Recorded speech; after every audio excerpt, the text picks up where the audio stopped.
Ada 6 prinsip kepemimpinan. Yang pertama itu motivasi. Motivasi adalah serangkaian sikap dan nilai-nilai yang mempengaruhi individu untuk mencapai hal-hal spesifik sesuai tujuan individu. Sikap dan nilai tersebut merupakan suatu invisible yang memberikan kekuatan untuk mendorong individu dalam mencapai tujuan tersebut. Contohnya, jika seseorang ingin menjadi lebih baik dalam karirnya, maka motivasi untuk belajar dan mengasah keterampilan yang diperlukan dapat membantu mencapai tujuan ini.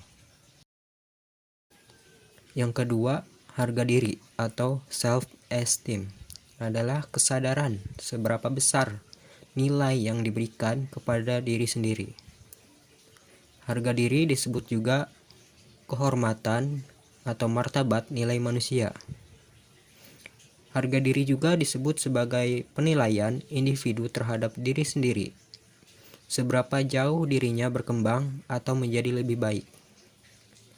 Contohnya, seseorang yang menyelesaikan proyek yang sulit atau mencapai prestasi akademik yang membanggakan dapat merasa lebih baik tentang dirinya dan menambah rasa percaya diri. Yang ketiga, empati.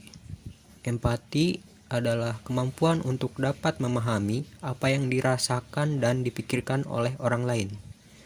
Empati membuat manusia tergerak hatinya untuk bertindak dan melakukan sesuatu.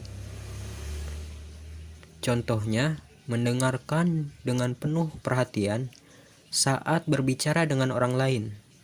Seseorang dapat menunjukkan empati dengan mendengarkan dengan penuh perhatian dan tanpa menghakimi.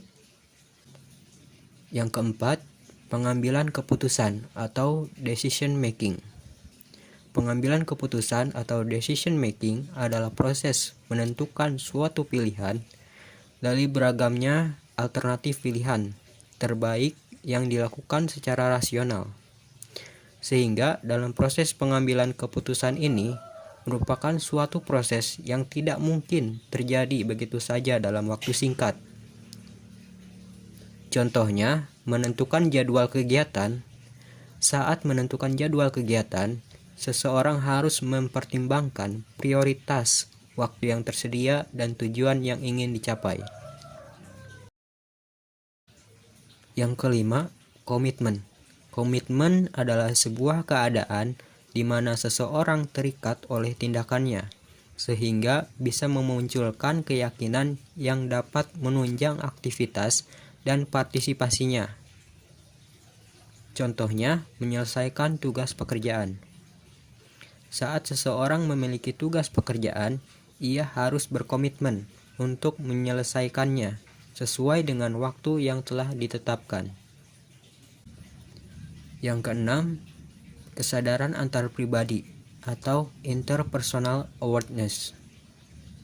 Kesadaran antar pribadi atau interpersonal awareness adalah kemampuan untuk memahami dan merespon perasaan, pemikiran, dan perilaku orang lain dengan efektif dan sensitif. Contohnya, menghormati perbedaan budaya.